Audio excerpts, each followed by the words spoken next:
You can build some pretty amazing things in AO, but what's even more amazing is how quickly you can build them. That's what I'm going to show you right now. I'm going to show you how quickly you can create your own token inside of AO. But why would you want to do this? The number of reasons are actually pretty vast. You can use a token to tokenize experiences like, let's say, a chat room. You can use tokens to run a closed beta for a game you're releasing inside of AO. The token itself can be the in-game currency. You can use it for voting, staking, and even starting your own DAO. The number of reasons are very high. So let's get into the machine so I can show you exactly how it's done. So the first thing you want to do is make sure you're in your terminal. I'm going to start a new AOS process. I'm going to name it token. Anytime you name an AOS process, it actually creates a new unique process ID associated with that name. And I did this for this tutorial. So let's go ahead and load in the token from the token blueprint. So I'm going to type in load blueprint token. So this will load in all the necessary handlers in order to not only have a token balance, but be able to interact with that token. Perfect. Let's look at those handlers by typing in handlers.list. Beautiful. So I now have the two default handlers, and then I have all of the handlers associated to my token: info, balance, balances, transfer, and mint.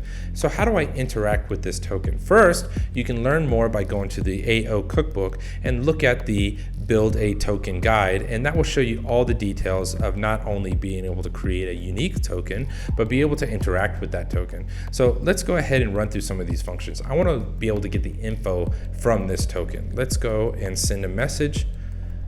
This will be sent directly to myself, or the process ID that I'm working with right now, by typing in target equals AO.ID. And then I'm going to use the action tag info.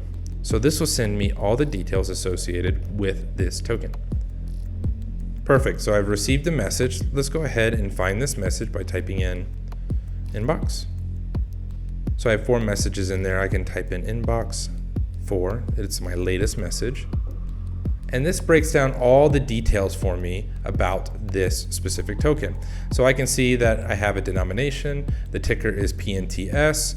I have a logo process ID here. I have the name of the token, which is PointsCoin, and then all the other necessary details for this token. Now, let's go ahead and take a look at, let's say, balance. I want to get a balance for this specific token. So I'm going to type in send